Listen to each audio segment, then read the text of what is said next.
इसका पुण्य बड़ा। 7वीं कहानी बेताल पक्षी से। मिथिलावती नाम की एक नगरी थी। उसमें गोंदिप नाम का राजा राज करता था। उसकी सेवा करने के लिए दूर देश से एक राजकुमार आया। वह बराबर कोशिश करता रहा, लेकिन राजा से उनकी भेंट न हुई। जो कुछ वह अपने साथ लाया था वह सब बराबर हो गया। एक दिन राजा शिकार खेलने चला। राजकुमार भी साथ हो लिया। चलते चलते राजा एक वन में पहुंचा। वहां उसके नौकर चाकर बिछुड़ गए। राजा के साथ अकेला वह राजकुमार रह गया।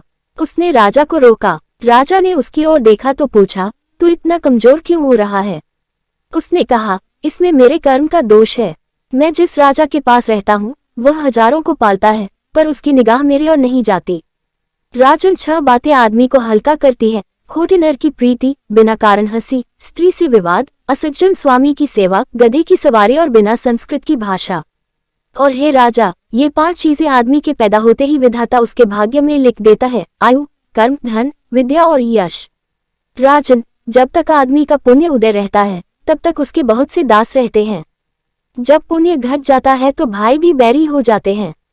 पर एक बात है, स्वामी की सेवा अकार्थ नहीं जाती, कभी न कभी फल मिल ही जाता है। ये सुन राजा के मन पर उसका बड़ा असर हुआ।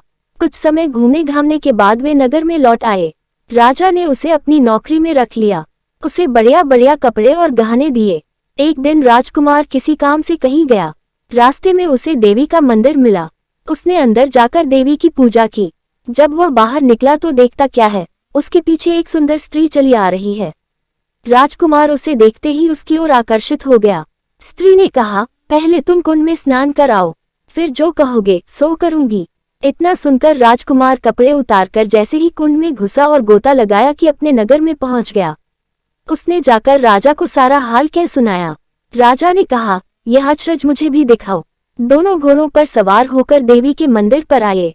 अंदर जाकर दर्शन किए और जैसे ही बाहर निकले कि वह स्त्री प्रकट हो गई। राजा को देखते ही बोली, महाराज, मैं आपके रूप पर मुग्ध हूँ। आप जो कहेंगे वही करूंगी। राजा ने कहा, ऐसी बात है तो तू मेरे इस सेवक से विवाह कर ले।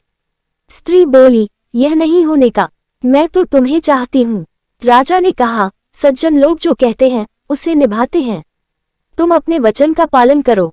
इसके बाद राजा ने उसका विवाह अपने सेवक से करा दिया। इतना कहकर बेताल बोला, हे राजन, ये बताओ कि राजा और सेवक दोनों में से किसका काम बड़ा हुआ? राजा ने कहा, नौकर का। बेताल ने पूछा, सो कैसे?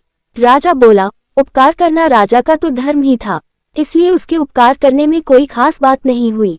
लेकिन जिसका धर्म नहीं था उसने उपकार किया तो उसका काम बढ़कर हुआ।